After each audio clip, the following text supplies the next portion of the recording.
Hi everyone, I hope you are well. It's been a while, but I'm so excited to be back and sharing a new PROCREATE tutorial. This one does move pretty quickly, but I hope that it is still helpful to you. If you have any questions, please do not hesitate to reach out in the comments, and I'll do my best to answer quickly. In the description box below, you will find a link to the color palette and a list of brushes that we'll use. And all of the brushes in this project are default PROCREATE brushes, but if you need help finding them in the brush menu, I've listed their folders in the description. I am working on an 8x8 square canvas, and we are going to recreate this puffin piece that I did back in January. Okay, I am just getting this reference reduced down, and I'm going to keep it in the top corner of my screen while I work. I am creating a new layer using the first blue color in the palette and the 6B pencil. And I'm going to use this to sketch. So I am starting with some rocks, doing one larger and shorter rock here in the front, a taller rock in the back, and then another short one here. I'm giving the rocks some sharper edges. Okay, creating a new layer, and this is going to be for the adult puffin. So I am starting with a curved line here for their body, going straight up for the back, and then about halfway curving in and connecting over on the top with another flatter line.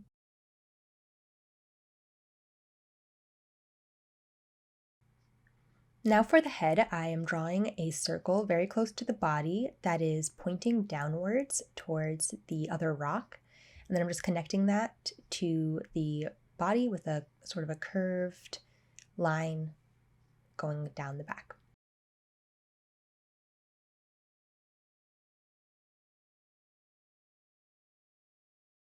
So then I drew in the wing, and now I'm drawing some straight lines down to the rocks for the feet, and then just drawing in some little webbed feet shapes.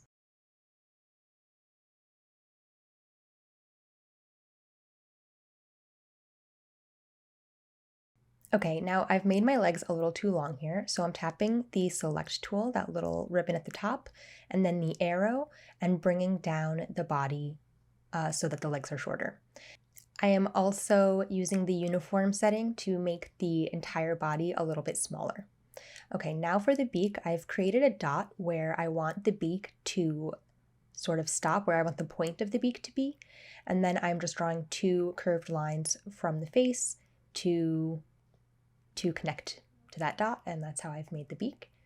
Adding a little eye with a little line coming off the back because they have that sort of, I don't know, that sort of like crease of or darker feathers right behind their eye.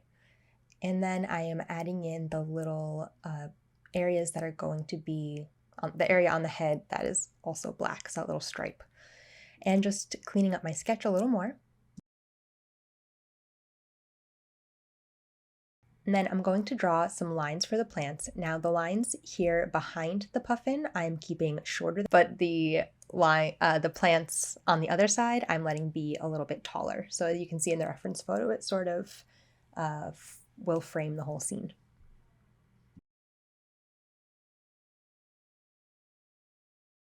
Going to the layers menu, I'm turning off my background. I am combining the sketch layers by pinching them together, tapping the N on that layer and sliding it to multiply, and then moving the opacity slider down, and then creating a new layer and bringing it underneath my sketch, and we're going to start filling in the shapes. And please do ignore my awkward reflection during some of this section. I'm still practicing and learning how to film these, but okay. So I'm using the studio pen to go around the shapes of the puffin's body using an off-white color. This is why we turn the background off so we can see it better. And then I'm using the studio pen as my eraser to just clean up some of those lines. Creating a new layer and bringing it underneath that first puffin body layer that we just created. And now I'm using the orange from the palette to trace around the feet.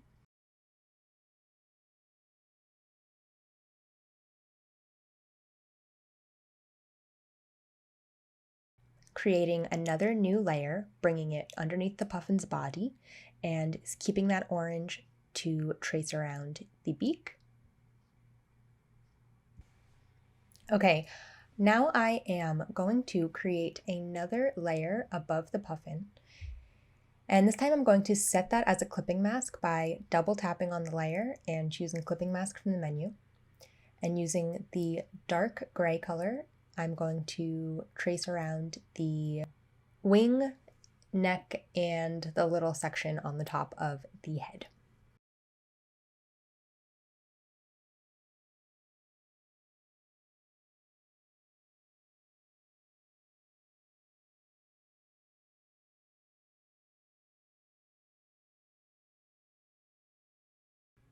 Okay, putting in another new layer, and this is for the eye. Now I am putting the eye slightly lower down than in my sketch. And now I am turning my background on and swiping right on all of the puffin layers to group them together. And then I'm creating a new layer, bringing it underneath the puffin and using that for the first rock. Now I'm going to create all of the rocks in the same color, but you can definitely switch it up. They'll stand out from each other once we shade them too.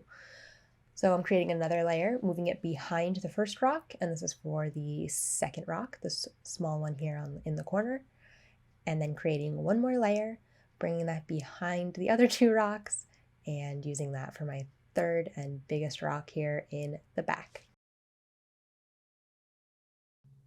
Now, in front of the largest rock, but behind the other two rock layers, I'm going to create my plants. So I'm using the Studio pen and the green from the palette to start off. And then I'm switching over to the dry ink brush and using a slightly lighter green and adding some additional thinner plants. Get really loose and just very lightly flicking up with my wrist, and I'm definitely not being too precise about it.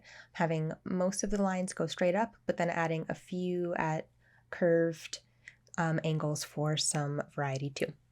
And then I'm creating another layer above those plant layers, or the stems, and then this is going to be for the little flowers. So I'm just creating some yellow dots, still using my dry ink brush and the yellow from the palette. And I'm not putting a dot on every single stem, just a few. Okay, so now we're getting ready to shade, and you may have done this process if you've done my other tutorials, but I just love doing this because I feel like it gets me the best result. But we are creating two clipping masks above each rock layer. So I'm creating 2 layers above each of the rocks, double tapping on each layer, choosing clipping mask, and then setting the lower clipping mask to multiply and the upper clipping mask to overlay.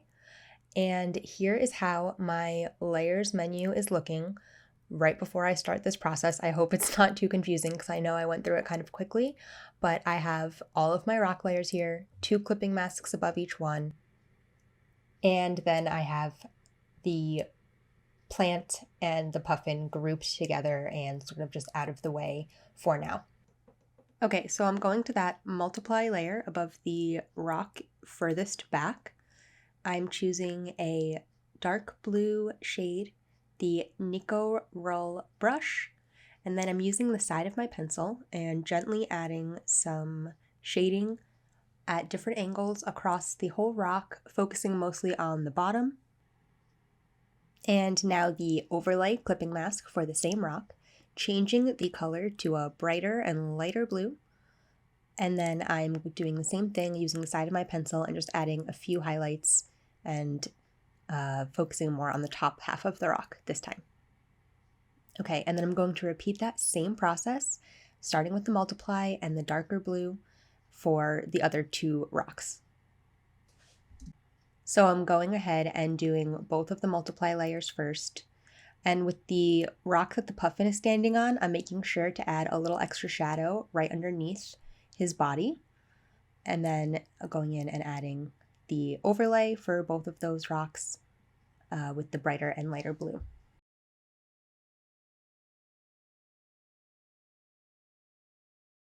Okay, and I'm quickly sharpening the edges of these rocks using the Studio pen as my eraser and just going across the, in straight lines across some of those.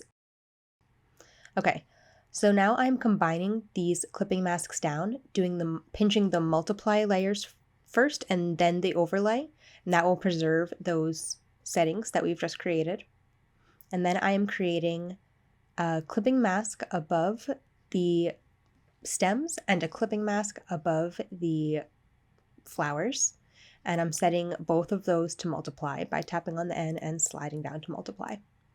Then I'm choosing my wet acrylic brush and a darker green color and just adding some shading to the bottom of the stems and going to the flower layer, keeping that wet acrylic and using the orange to add some shading to the bottom half of each flower.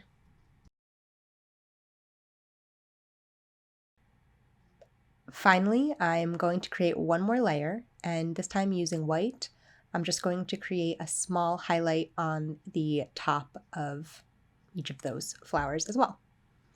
Okay, now it's time to shade the puffin. So I'm doing the same process of creating 2 clipping masks above the puffin's body, setting the first one to multiply and the second one to overlay. And I mean, I just want to say it is tedious, but it really just saves time in changing out the color so much, and it just I don't know, I feel like it helps me get a lot of depth in the paintings. So that's why I take the time to do it. But okay, I'm using the wet acrylic brush and starting off with a color that is the same shade as the puffin's body and adding some shading to the front edge of the puffin, the area under the wing, and the area sort of the bottom half of the face there. And then grab a darker gray and continue to build up the color.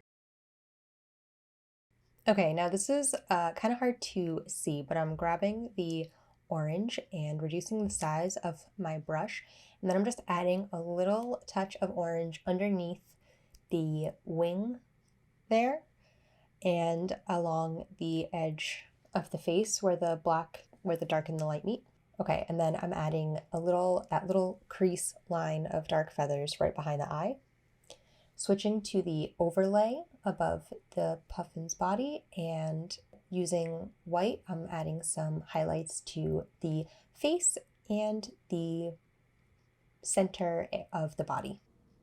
And I'm still using my wet acrylic brush and just adjusting the size as needed.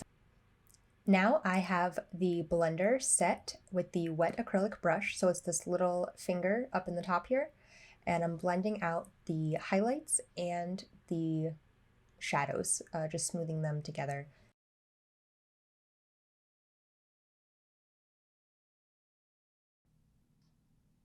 And now I'm keeping that blender and going to the layer with the wing and blending that in as well.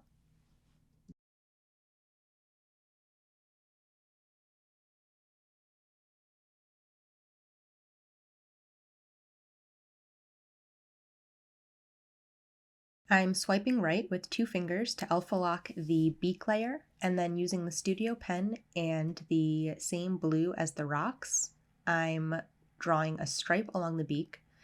Then I'm combining that beak to the rest of the puffin's body, creating another clipping mask above the whole thing and adding the yellow stripe.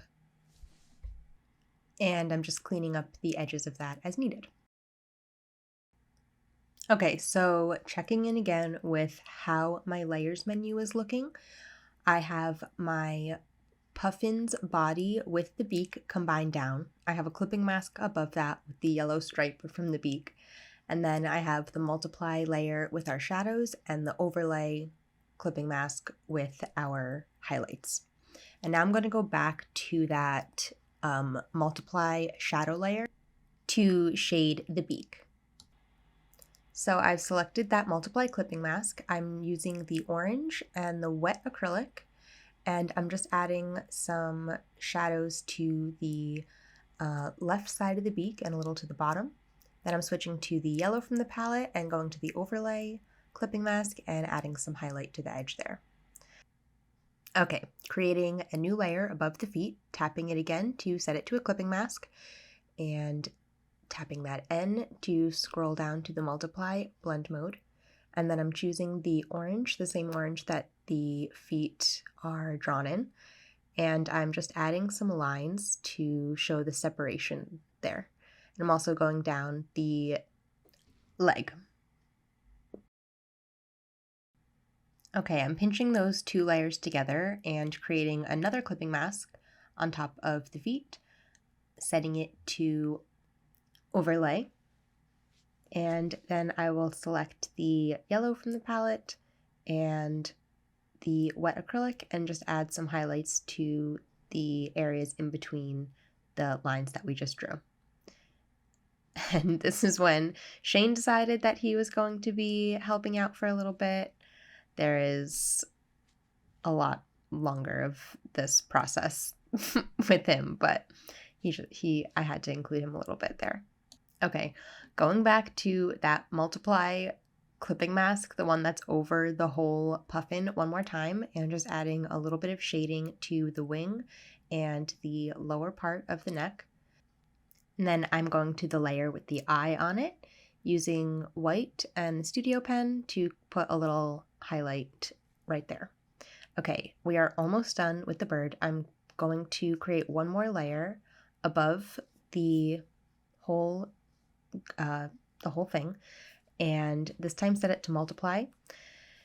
Using the dry ink brush, I'm going to go around and just add like a kind of a sketch around, or not really a sketch, but just an outline around the whole thing. And I just like the little bit of texture that this gives, and I don't know, I've been doing this lately, and I really like kind of finishing out my animals like this. I'm using the same blue as the rocks for the darker feathers and then matching the color for the other sections. So as I go, I will just press down with a finger to pick up the different colors as I go along from section to section.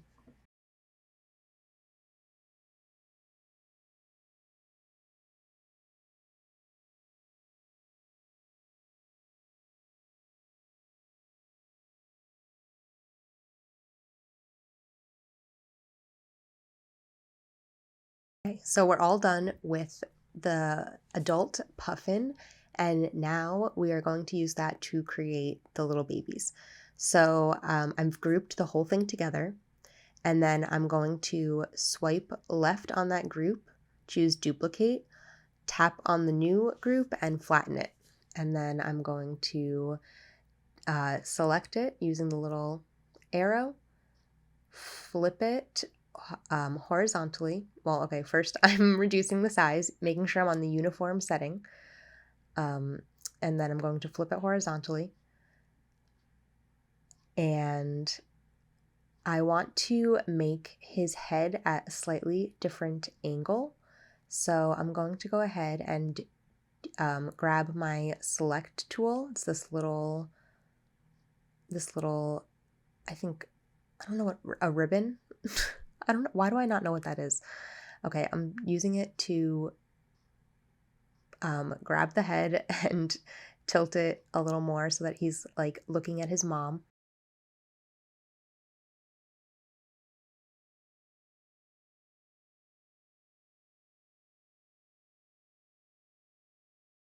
And now we're going to do the fluff. So I'm selecting the blender with the wet acrylic, and I'm reducing the opacity, reducing the size, and I'm just going around the entire outside edge of the puffin with that, and that will fluff it out.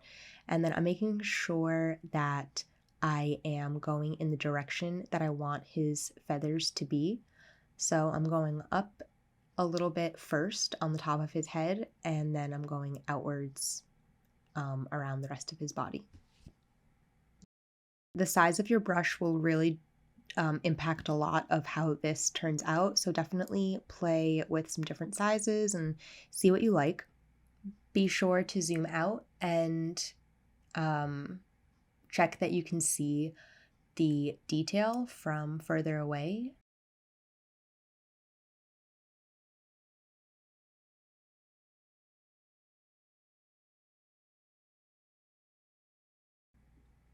Once I have the outside edge done, I am going in and continuing to blend the feathers that are on the inside.